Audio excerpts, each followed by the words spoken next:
বাসর রাতে ঢুকে জানতে পারলাম যার সাথে আমার বিয়ে হয়েছে সে আমার প্রেমিকা নয়, তার যমজ বোন। মানে আমি তো তিন্নির কোনো যমজ বোনকে চিনি না, আর ও কোনোদিন বলেনি যে তার একটা যমজ বোন আছে। আর তিন্নি কোথায়? তিন্নির বোন বলল কেন বলেনি সেটা জানি না, আর সে বিয়ের আগে আরেকজনকে নিয়ে পালিয়ে গেছে। আমি বললাম মানে কার সাথে পালাবে? ও তো আমাকে ভালোবাসতো। সেগুলো আমি জানি না, তবে বিয়েটা আপুর সাথে হয়নি আপনার। আমি বললাম দাঁড়াও, তিন্নির নাম্বারে কল দিচ্ছি, দেখি সে কার সাথে পালিয়েছে। মেয়েটি বলল এসব করে কোনো লাভ নেই, তার ফোন অফ পাবেন আপনি। আমার ফোনের ছবিগুলো দেখুন, বুঝতে পারবেন আমরা যমজ বোন। আদিরা ফোনটা আমার দিকে বাড়িয়ে দিল। আমি হাতে নিয়ে দেখলাম দুই বোনের অনেকগুলা ছবি। মেয়েটা আমেরিকাতে বড় হয়েছে মামার কাছে, সেগুলা ছবি সহ প্রমাণ দিল। এবার আরো একটা শক্ত প্রমাণ পেলাম, মেয়েটার ঠোঁটের নিচে তিলটা নেই, যেটা তিন্নির ছিল। পৃথিবীতে এমন হতভাগা মানুষ কয়টা আছে কে জানে। 4 বছর প্রেম করলাম, বিয়েও ঠিক হলো তার সাথে, কিন্তু সে পালিয়ে গেল। বিয়ে করলাম তার যমজ বোনকে। কেন পালালে তিন্নি? আর যদি পালানোরই ছিল তাহলে আমাকে বলে দিতে, আমি বিয়ে পর্যন্ত আসতামই না। মনের ভিতরে হাহাকার আর কষ্টের কারণটা না হলেও পারতে। আজকের রাতটা নিয়ে কত স্বপ্ন দেখিয়েছিলে মনে আছে? তুমি যেন পাশে বসে আছো, দেখতেও একই রকম, শুধু মানুষ দুইটা। কিভাবে বোঝাবো মনকে? যত সহজে বলা হচ্ছে পরিস্থিতির কথা, সত্যি কি ততটাই সহজ? সে মানুষটার মতো একই রকম দেখতে একটা মেয়েকে নিয়ে কাটাতে হবে সারা জীবন, অথচ তাকে কোনোদিন তিন্নি বলে ডাকতে পারবো না। মেয়েটার দিকে তাকালাম, দুইজনের মধ্যে একটু পার্থক্য আছেই। এই মেয়েটার নাম আদিরা না হয়ে হতে পারতো মিন্নি। আমি মিন্নি ডাকতে গিয়ে ভুল করে তিন্নি ডাকতে পারতাম, কিন্তু আদিরাকে কিভাবে তিন্নি বলে ডাকবো? সেটা তো ইচ্ছাকৃত হয়ে যাবে। আদিরা মেয়েটা তিন্নি চাইতে একটু ফর্সা, না একটু না, বেশ অনেকটাই। আমেরিকাতে থাকার কারণে এই পরিবর্তন। আদিরা বলল আপনি কিছু ভাবছেন? আমি বললাম হ্যাঁ ভাবছিলাম। কি ভাবছেন? আমি বললাম আপনি রাজি এই বিয়েতে? আদিরা বলল হ্যাঁ। কোনো বয়ফ্রেন্ড ছিল না আপনার? আদিরা বলল হ্যাঁ ছিল। তার কি হয়েছে? আদিরা বলল সে 2 বছর আগে আরেকটা মেয়েকে বিয়ে করে ফেলেছে। ও আচ্ছা। আদিরা আমার কথা শুনে হেসে উঠলো। আমার বয়ফ্রেন্ড ছিল না। আমি বললাম আমেরিকাতে ছিলেন, আর কোনো বয়ফ্রেন্ড ছিল না? আদিরা বলল কেন, আমেরিকাতে থাকলে বয়ফ্রেন্ড থাকাটা আবশ্যক নাকি? আমি বললাম না তা নয়, তবে না থাকাটা একটু অস্বাভাবিক। আদিরা বলল আমি ওসবের টাইম পাইনি, পড়ালেখা নিয়েই ব্যস্ত ছিলাম। আমি বললাম লাভ কি হলো, সেই তো বিয়ে করে এখন ঘর বাড়ি সামলাতে হবে। আদিরা বলল একটা কথা আগেই বলে দিই। হ্যাঁ বলুন। আদিরা বলল আপু পালিয়েছে বলে কিন্তু আপনি আমাকে বলতে পারবেন না তুমি বিছানায় ঘুমাও, আমি সোফায় ঘুমাবো, আপনি আমার সাথেই ঘুমাবেন, সময় নিন। শারীরিক সম্পর্কের দরকার নেই, তবে ভালোবাসতে মানা করবেন না। মেয়েটার কথায় কিছুটা অবাক না হয়ে পারলাম না, তবুও বললাম আচ্ছা। সে এখন আমার বউ, আমার যেমন তার উপর অধিকার আছে তেমন তারও আমার উপর পূর্ণ অধিকার আছে। তিনি তো আরেকজনকে নিয়ে পালিয়েছে, আর আমি কেন এই মেয়েটাকে কষ্ট দিব? মেয়েটার দিকে ভালোভাবে তাকিয়ে বুঝতে পারলাম মেয়েটা মেকআপ করেনি। কৌতূহল হলো কেন করেনি। আমি জিজ্ঞেস করলাম আপনি সাজগোজ করেননি? আদিরা বলল সময় কই। আব্বু এসে বলল তোর বোন পালিয়ে গেছে, মান সম্মান বাঁচাতে হলে আমাকে এই বিয়েটা করতেই হবে। আর এমনিতেও আমার মেকআপ করতে ভালো লাগে না, চামড়ার উপর সাদা একটা আস্তরণে নিজের আসল সৌন্দর্য ঢেকে কেন রাখবো, হই কালো বা ফর্সা। আমি বললাম তা খারাপ বলেননি। আদিরা বলল আপনি আমাকে তুমি করে বলতে পারেন। আমি বললাম সময় লাগবে, আপনার বোনকেই আমি রিলেশনের 6 মাস পরে তুমি বলেছি। আদিরা বলল আপনাদের প্রেম কাহিনীটা বলবেন, আমার খুব শুনতে ইচ্ছে করছে। বাসরাতে বউকে প্রেম কাহিনী শোনাতে হবে যেই কাহিনীর নায়িকা তার আপন বোন। কি আর করার, প্রেম কাহিনী শুনিয়ে রাত শেষ করি। আমি বলতে শুরু করলাম লাস্ট ইয়ারে যখন পরীক্ষা দিলাম তখন আপনার বোনের সাথে দেখা, পাশাপাশি সিট পড়েছিল। ফার্স্ট ইয়ার লাস্ট 2 সেমিস্টারের পরীক্ষা একসাথে। সেই পরীক্ষায় আমি খারাপ করি, কারণ তিন্নি। সেই যে তাকিয়েছিলাম তার দিকে, আমি পাশ মার্ক তুলে আর কিছুই লিখতে পারিনি। পুরো 3 ঘন্টা তার দিকে তাকিয়েছিলাম। তারপর খোঁজখবর নিলাম, স্বাভাবিকভাবে প্রপোজ করলাম, সে রাজি হলো না। এরপর সেমিস্টারের সেই দিন পর্যন্ত তার পিছে ঘুরেছি। একদিন সে রিক্সা নিয়ে যাচ্ছিল, আমি রাস্তায় অ্যাক্সিডেন্ট করি। কারণটা আপনার বোন। সে নীল শাড়ি পরেছিল, কপালে টিপ, হাতে কাচের চুড়ি, ঠোঁটে হালকা লিপস্টিক, শুধু বাকি ছিল খোপায় বেলি ফুলের মালা। আমি বেলি ফুলের মালা আনতে গিয়ে বাইক অ্যাক্সিডেন্ট করি, হাত পা কেটে গিয়েছিল। গুরুতর কিছু না হলেও আঘাত পেয়েছিলাম ভালোই। সাদা বেলি ফুলগুলা রক্তে লাল হয়ে গেছিল, ভালোই লাগছিল দেখতে। অন্যরকম জিনিস সবারই ভালো লাগে। আমি বেলি ফুলের মালা নিয়ে সেই জায়গায় গিয়ে দেখলাম সে নেই, জ্যাম ছুটেছে, রিক্সা চলে গেছে। আমি আমার রুমে কোনোদিন একটা পুরাতন জিনিসও রাখিনি, কিন্তু সেই রক্তমাখা বেলি ফুলের মালাটা আমার কাছে এখনো বেশ যত্নেই আছে। শুকিয়ে কাল হয়ে গেছে, নিষ্প্রাণ নির্জীব, তবুও যত্নে রেখেছি। আজ দেওয়ার কথা ছিল, এরপরও সে আমাকে ভালোবাসি বলেনি। সেদিন কাক ফাটা রোদ, রোদের তাপে ঘেমে একাকার হয়ে গেছি। মনে হচ্ছিল গোসল করে এসেছি কেবল, গরম পানি এখনো গায়ে লেগে আছে। তিন্নিকে দেখলাম সেও ঘামছে, শরীরের ভাঁজগুলা বোঝা যাচ্ছে। ঘামের কারণে ফুটে উঠেছে দেহের কিছু অংশ। সে আইসক্রিম খাচ্ছে। আমি তাকে রিক্সা ডেকে দিলাম, বললাম কোথাও নামবেন না, বাসায় গিয়ে গোসল করে নিবেন, আর একটু ঢিলাঢালা পোশাক পরবেন। তিনি চলে গেছিল, সেদিনও ভালোবাসি বলেনি। এরপর আরেকদিন দেখা হয়েছিল, সেদিন আমাদের বিদায় অনুষ্ঠান ছিল।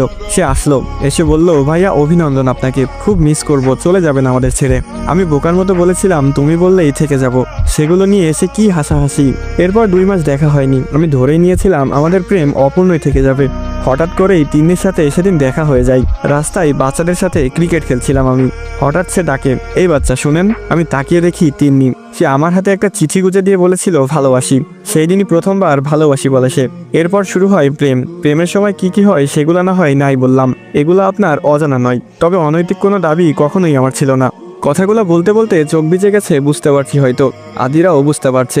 আদিরা বলল, খুব ভালোবাসতেন আপুকে তাই না? খেয়াল করলাম তার চোখেও পানি। আমি কি মানুষকে এত সহজেই কাটাতে পারি নাকি? সে আবার বলল, বেলি ফুলের মালাটা আমাকে দিবেন? আমি বললাম কেন? তারপর সে যা বলল তার জন্য মোটেও প্রস্তুত ছিলাম না আমি। আদিরা বলল, আমি না হয় তিন্নি হয়েই থাকি, আদিরা নামটা না হয় ভুলে যান। আমি বললাম না। আদিরা বলল, কেন? আমি তো তিন্নির মতোই দেখতে।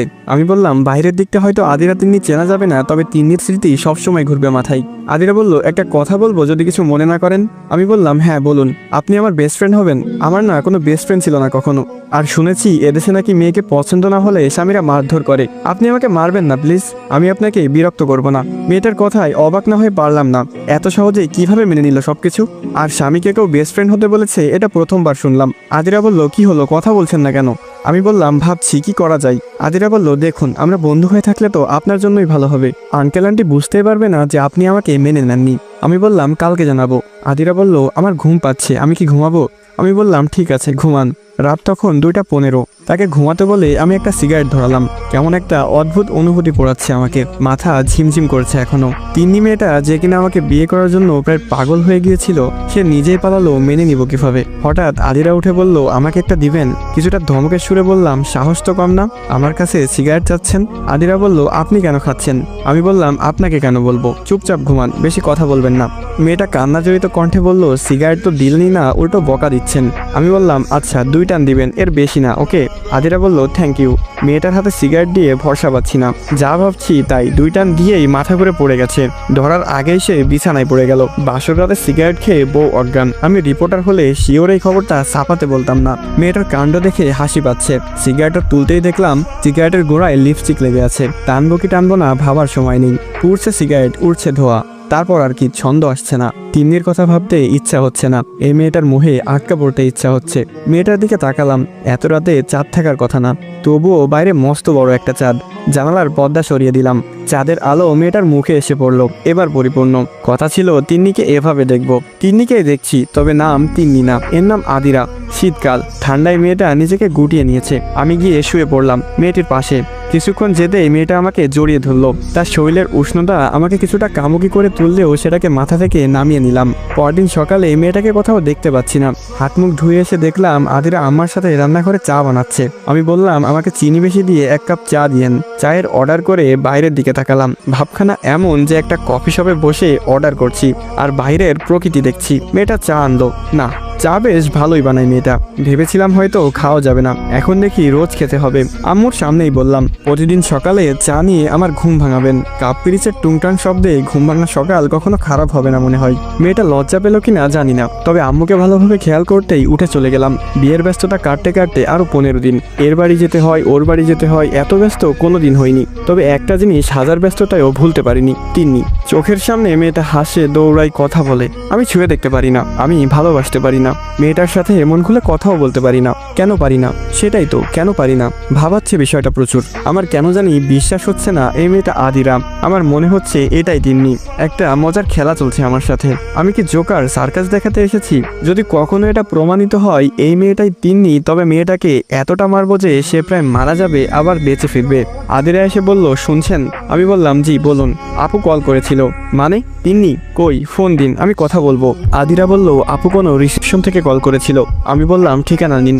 আদিরা বলল, দরকার নেই, আপু আপনাকে কিছু বলতে বলেছে। বলবো? হ্যাঁ বলুন। আপু আপনাকে কোনোদিনও ভালোবাসেনি। তার আরও একটা রিলেশন ছিল হিমাদ নামের একটা ছেলের সাথে। তার সাথেই পালিয়েছে আপু। কোথায় আছে খোঁজ নিয়ে লাভ নেই, কারণ তারা আবার অন্য কোথাও যাচ্ছে। আদিরার কথা শুনে হার্ট অ্যাটাক হয়তো করেনি, তবে মৃত্যুর ইচ্ছাটা খুবই তীব্রতর হলো। সিগারেটের টান দিয়ে ভাবলাম উত্তর কি দিব।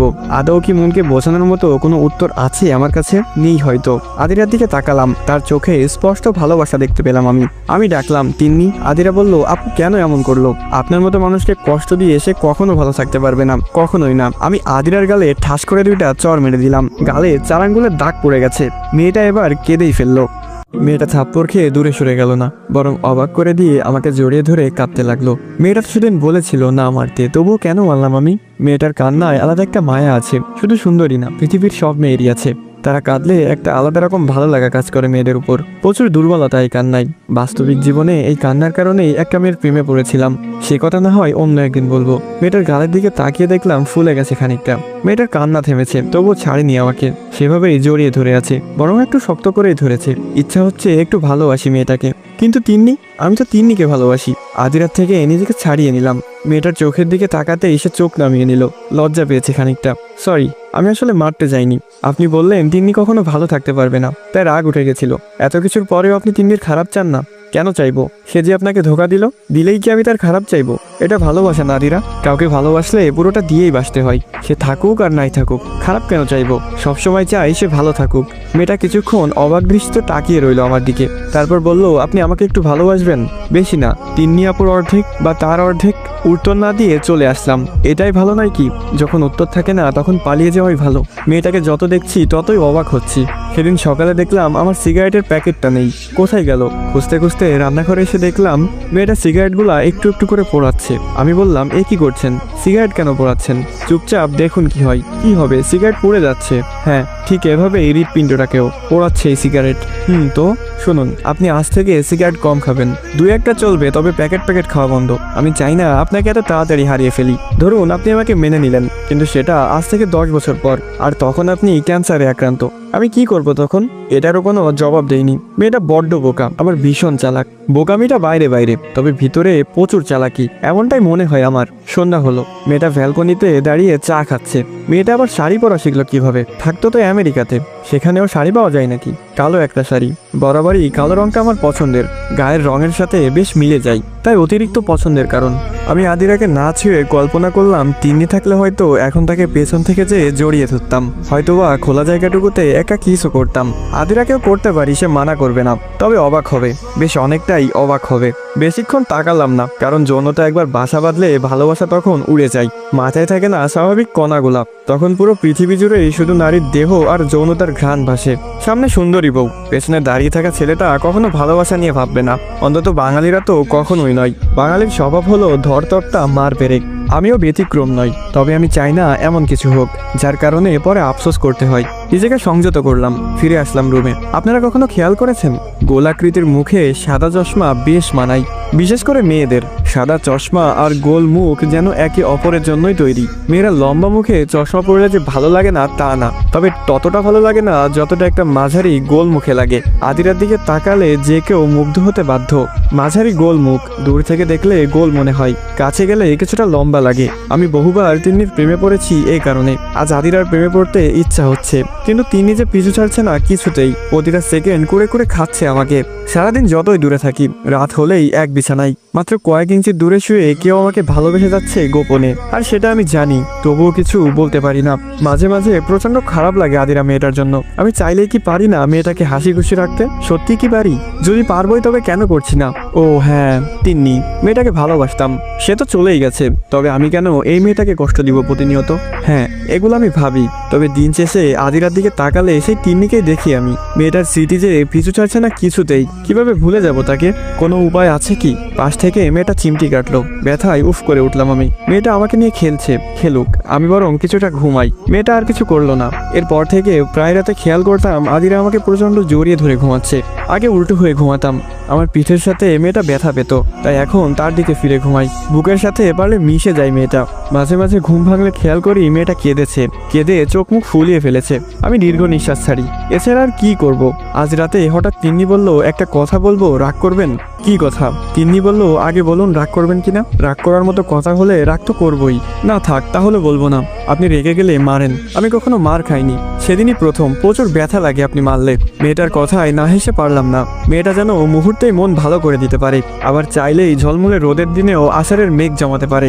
বলুন কি বলবেন, রাগ করবো না। আমি কি আপনাকে একটা কিস করতে পারি প্লিজ? আমার খুব ইচ্ছা লিপ কিস করার। মেয়েটাকে কি আবার মারবো নাকি কিস করব? মনে হয় এবার ওরা দুইটা চর বেশি মারা উচিত। কিস? চিন্তায় পড়ে গেলাম। আমি অবাক হয়ে দেখলাম সামনে আদিরা নেই। হঠাৎ করে যেন তার সাহস বেড়ে গেছে, কিছুটা ঝাঁপিয়ে পড়লো আমার উপর। বিছানায় পড়ে গেলাম, মুখ দিয়ে কোনো শব্দ বের হচ্ছে না। বিস্ময় আর রাগ দুটোর কোনোটাই কন্ট্রোলে নেই। আদিরা মেয়েটার নিঃশ্বাস আমার মুখের উপর এসে পড়ছে, ঠোঁট জোড়া এত কাছে চলে এসেছে তার লিপস্টিকের গন্ধ পর্যন্ত পাচ্ছি। দম বন্ধ হয়ে আসার সময় হয়েছে, কোনো মতেই নিঃশ্বাস নিলাম। কথা বলার সুযোগ নেই আমার, আর কিছু করারও নেই। মেয়েটা কিছুটা পাগলের মতো আচরণ করলো, ঠোঁট জোড়া চেপে আমার ঠোঁটে। তারপর কতক্ষণ এভাবে ছিলাম মনে নেই। যখন হুঁশ ফিরলো আমি তাকিয়ে দেখলাম মেয়েটা হাসছে, তার ঠোঁট কেটে রক্ত বের হচ্ছে, তবু হাসছে।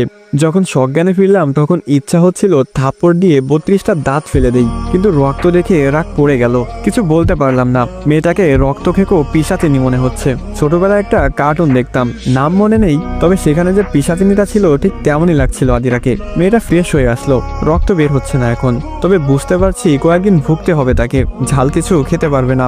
ড্রয়ার থেকে একটা ক্রিম দিয়ে বললাম ছোটে অল্প করে লাগিয়ে নিন, জ্বলবে একটু তবে ঠিক হয়ে যাবে। আদিরা বলল আপনি লাগিয়ে দিন। আমি বললাম আমি পারবো না, আপনাকে দিচ্ছি, আপনি নিজে করে নিন।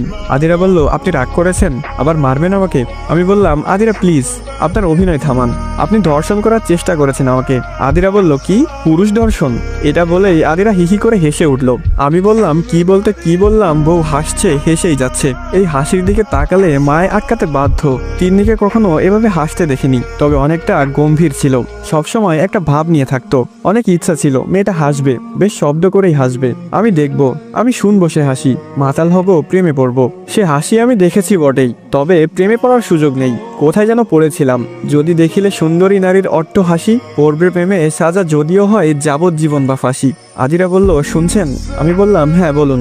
আপনি লাগিয়ে দিন না, ভীষণ জ্বলবে, আমি লাগাতে পারবো না, আরো কেটে যাবে চাপ লেগে। আমি বললাম আচ্ছা এদিকে আসুন। আমি মনে হয় আদিরাকে কাছে আসতে বলিনি, বলেছি আসো আমার শরীরের সাথে মিশে যাও। সে এতটাই কাছে এসেছে আমি মাতাল হয়েছি, সত্যি আমি মাতাল হয়েছি। আমি দেখছি সামনে তিন্নি দাঁড়িয়ে, সে ঠোঁটটা এগিয়ে দিয়েছে আমার দিকে, গোলাপের পাপড়ির মতো ঠোঁট, চিকন ঠোঁটে লাল বর্ণ ধারণ করেছে। ঠোঁটে ক্রিম লাগাতেই মেয়েটা এমন একটা ভাব করলো যেন সে প্রচুর ব্যথা পেয়েছে। আমি সরে এলাম, এরপর কি হবে তা আন্দাজ করা কঠিন কিছু না। মেয়েটা একবার কিস করেছে, সাহস বেড়ে গেছে, এখন সুযোগ পেলেই করবে। মানুষ বলতেই এমন, একবার কোনো কঠিন কাজ করার পর সেটা এতটা সহজ মনে হয় যে তখন আমরা ভুলেই যাই এই কাজটা করা সত্যি কতটা কষ্টের ছিল।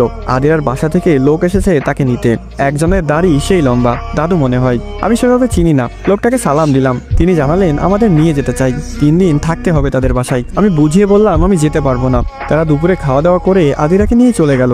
যাক, কয়েকটা দিন শান্তিতে থাকতে পারবো। সেদিন রাতে ঘুমালাম, তবে মাঝরাতে ঘুম ভেঙে গেল। কই আদিরা কই গেল? মেয়েটা তো আমাকে জড়িয়ে ধরে ঘুমাই, আজ কই সে? কিছুক্ষণ ভাবলাম আদিরা কোথায় গেল। মাঝরাতে ঘুম ভেঙে গেলে অনেক কিছুই মনে থাকে না, তেমনটাই হয়েছে। প্রায় মিনিট 5 ভাবার পর মনে হলো আদিরাকে তো পাঠিয়ে দিয়েছি দুপুরে। কিছুটা হাসলাম, কিছুটা ভাবলাম মেয়েটাকে কি সত্যিই ভালোবেসে ফেললাম নাকি। সে রাতে আর ঘুম হলো না। সকাল হতেই কেন জানি আমি চাইছিলাম আদিরা মেয়েটা আসুক, আজই চলে আসুক, আজকে রাতে আবার জড়িয়ে ধরে ঘুমাক। আমি মেয়েটার পাশে পাশে থেকেও একটু লুকিয়ে থাকি। হঠাৎ আদিরাকে নিচে দেখলাম, সে এসেছে, তাড়াহুড়ো করেই আসছে এদিকে। আমি জানি না কেন আদিরাকে দেখে অনেকটা খুশি হয়েছিলাম। মেয়েটা রুমে আসতেই আমাকে জড়িয়ে ধরলো, জড়িয়ে ধরেই কাঁদতে লাগলো। এতটা শক্ত করে সে এর আগে কখনো ধরেনি আমাকে। তবে কান্নার কারণ কি? আদিরা আদিরা চুপচাপ। আদিরা কি হয়েছে, কাঁদছেন কেন? এরপরও চুপচাপ। এবার বেশ ধমকের সাথেই বললাম আপনি বলবেন নাকি আমি চড় মারবো? আদিরা কান্না থামিয়ে বলল আচ্ছা আপনি তিন্নি আপুকে পেলে আমাকে ছেড়ে দিবেন তাই না? আমি বললাম হঠাৎ এই প্রশ্ন? আদিরা বলল বলুন ছেড়ে দিবেন কিনা। আমি বললাম জানি না, তিন্নি আপু কল করেছিল, আপনার সাথে দেখা করতে চাইছে, ঠিকানা রাতে পাঠাবে বলেছে, আর বলেছে আপনাকে নাকি একাই যেতে হবে। আপনি কি আমাকে রেখে আপুকে নিয়ে পালিয়ে যাবেন? আদিরার কথার উত্তর কি দিব বুঝতে পারছি না। একটু আগেই ভাবছিলাম হয়তো মেয়েটাকে একটু ভালোবাসা দরকার, আমার মাঝখানে তিন্নি চলে আসলো। আমি কি সত্যিই কালকে তিন্নিকে নিয়ে পালিয়ে যাব? আদিরা মেয়েটা সারাদিন আমার কাছে কাছে থাকলো, কোনো কারণ ছাড়াই এসে জড়িয়ে ধরলো, কাঁদলো আবার হাসলো। আমি না চাইতে এসে চা বানিয়ে আনলো। কেন জানি মনে হচ্ছিল কালকে কিছু খারাপ হতে চলেছে। আদিরাকে ভালোভাবে লক্ষ্য করলাম, কিছু লুকাচ্ছে সে। আজ কথা বলেনি খুব একটা, সেই সকালে একবার বলেছে, আর মাঝে মাঝে কিছু লাগবে কিনা সেটা জিজ্ঞেস করছে। আমি মেয়েটাকে কাঁদাতে চাই না, সত্যিই চাই না। মেয়েটার হাসিটা খুব সুন্দর, বেশ চকচকে দাঁত, হাসি থেকে মুক্তা না ঝরলেও মুক্তার মতোই চিকচিক করে। মেয়েটাকে একটু ডাকা দরকার, কারণ আগামীকাল কি হবে সেটা আমি নিজেও জানি না। হয়তো তিন্নিকে সামনে পেলে নিজেকে সামলাতে পারবো না। মানুষের জীবনচক্র কত অদ্ভুত তাই না? কখনো ঘন কালো মেঘ কাটিয়ে রোদ ওঠে, আবার কখনো ঝুম বৃষ্টি নামে, কখনো বা ঝলমলে রোদের দিনেও বৃষ্টি এসে প্রকৃতিটাকে ঠান্ডা করে দিয়ে যায়। আমার জীবনেও এমন একটা বৃষ্টির দরকার, একটা ঠান্ডা স্বাভাবিক জীবন দরকার, আর আলো আধারের খেলা থেকে বেরোতে সত্যি একটা ঝুম বৃষ্টির দরকার। তিন্নি নাকি আদিরা, প্রশ্নটা নিজেকে যতটা ক্ষতবিক্ষত করছে, এই বৃষ্টির ফোঁটায় সেটা মিশে যাওয়া দরকার, আর দরকার কষ্টগুলো ধুয়ে যাওয়ার। আসলে এই সময়টাও স্বাভাবিক, মানুষ স্বাভাবিক বিষয়গুলো নিয়ে ভাবতে ভাবতে সেটাকে অস্বাভাবিক করে তোলে। কাল হয়তো দেখা যাবে যেটা নিয়ে এতটা ভাবছি সেটা হলোই না। বিকাল হলো, বিকালটা বরাবরই আমার ভালো কাটে, অতিরিক্ত খারাপ দিনেও বিকালটা ভালো কাটে আমার। আমি জানি আজকের বিকালটাও ভালো কাটবে। এখনো একটা রাত, একটা দিন। আগামীকাল বিকালে ফাইসালা হবে পরের দিনগুলা কার সাথে কাটাবো। আমার সামনে যদি আদিরা আর তিন্নিকে বেছে নিতে বলা হয়, আমি হয়তো তিন্নিকেই বেছে নিব। তবে আদিরা মেয়েটা কষ্ট পাবে, ভীষণ কষ্ট পাবে। মেয়েটা খুব বোকা, বোকা না হলে কেউ নিজের প্রাক্তনের কাছে যেতে বলে বিয়ের পরেও? কেন জানি মেয়েটাকে আমার ভালোবাসতে ইচ্ছা হয় এলোমেলো চুলগুলো গুছিয়ে খোপায় একটা বেলি ফুলের মালা পরিয়ে দেই। আবার মন বাতা দেয়। সে বলে তিন্নির কি হবে তাহলে? ভালোবাসিস না তিন্নিকে? আমি দোটানায় পড়ে যাই, গুটিয়ে নেই নিজেকে। চায়ের কাপ হাতে বসে বসে ভাবছি, হঠাৎ খেয়াল করলাম আম্মা পাশে এসে দাঁড়িয়েছে। আম্মু কিছু বলবে? আম্মু মাথায় হাত বুলিয়ে বলল, আদিরা মেয়েটা আজ সারাদিন কিছু খায়নি, তুই নাকি খাসনি, তাই না খেয়ে বসে আছে। মেয়েটার অভ্যাস নেই, শরীর খারাপ করবে। আমি বললাম আচ্ছা তুমি যাও, আমি দেখছি। আম্মু বলল আর একটা কথা বলার ছিল। আমি বললাম হ্যাঁ বলো। আম্মু বলল তিনি তো চলেই গেছে, আদিরা মেয়েটাকে কষ্ট দিস না। মেয়েটা আমাকে জড়িয়ে ধরে কাঁদে। আমি সান্ত্বনা ছাড়া আর কিছুই দিতে পারি না। আমি কিছু বললাম না আম্মুকে, শুধু বললাম আদিরাকে পাঠাও। আম্মু চলে গেল। কিছুক্ষণ পর সিঁড়িতে পায়ের শব্দ পেয়ে বুঝতে পারলাম আদিরা আসছে। মেয়েটা নিঃশব্দে হাঁটে, অল্প আওয়াজ হয় সেটা আমার কান এড়ায় না। মেয়েটা ছাদে আসলো। আমি বললাম রুমে চলুন। মেয়েটা কিছু বুঝতে না পেরে 2 সেকেন্ডের মতো দাঁড়িয়ে রইল, আবার আমার পেছন পেছন হাঁটতে লাগলো। আমি বললাম আপনি খাননি কেন? আদিরা বলল এমনিতেই। আমি বললাম তাই? আমি খাইনি তাই আপনিও খাননি? আদিরা বলল হ্যাঁ। আমি বললাম কতদিন না খেয়ে থাকতে পারবেন? আদিরা বলল জানি না। আমি খেলে খাবেন? আদিরা বলল উফ খাবো না। আমি বললাম কেন খাবেন না? আদিরা বলল আমাকে খাইয়ে দিতে হবে। মেয়েটার মুখের দিকে তাকালাম, সে নিশ্চিত আমি তাকে খাইয়ে দিব। আদিরা মেয়েটাকে এখন বউ বউ মনে হচ্ছে।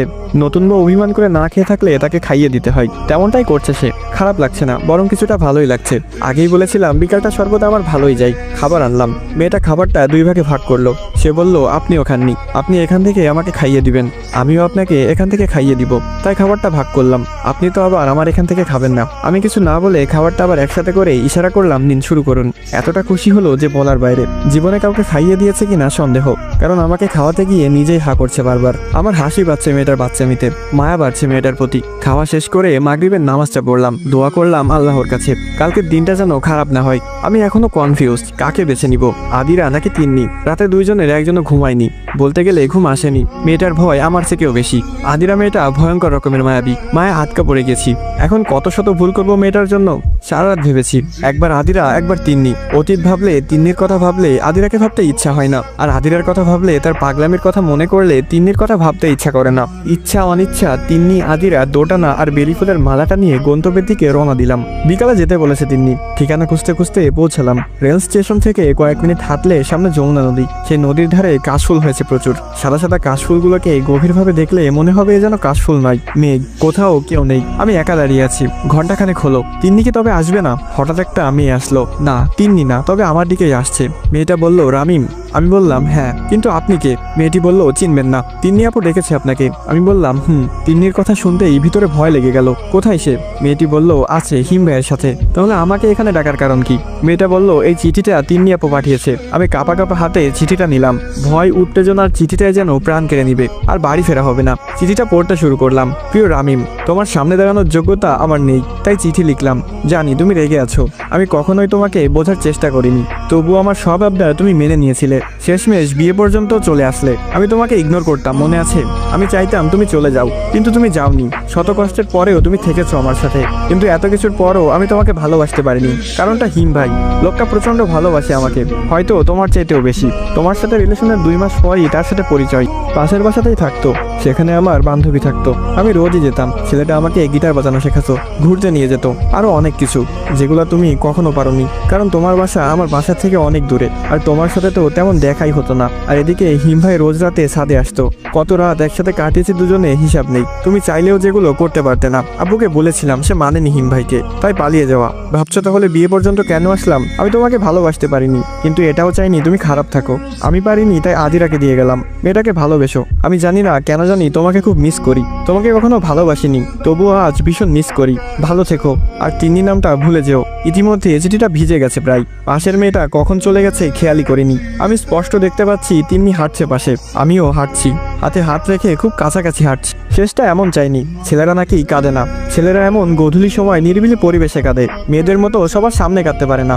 আমার মাঝে এতটাই কমতি ছিল, তুমি বলতে পারতে আমাকে? আমার আকাশটা আজ বিষণ্ণতায় ঘেরা, বৃষ্টি নামবে না, মেঘ জমে চারপাশটা অন্ধকার করে রাখবে। বৃষ্টিকে তবে আর আসবে না? আসবে। আদিরা মেয়েটার ভালোবাসায় এই মেঘ কেটে যাবে, প্রচন্ড জোরে বৃষ্টি নামবে, সেই বৃষ্টিতে ধুয়ে যাবে তিন্নি। আমি বেলি ফুলের মালাটা আদিরার খোপায় পরিয়ে বলবো, ভালোবাসি ভালোবাসি ভালোবাসি। আসসালামু আলাইকুম গাইস, কেমন আছেন সবাই? আশা করি সকলে খুবই ভালো আছেন। এখানেই শেষ হয়ে যায় বেলি ফুল গল্পের সমাপ্ত। সবাই দোয়া করবেন, খুব তাড়াতাড়ি আরেকটা গল্প নিয়ে হাজির হব আপনাদের মাঝে।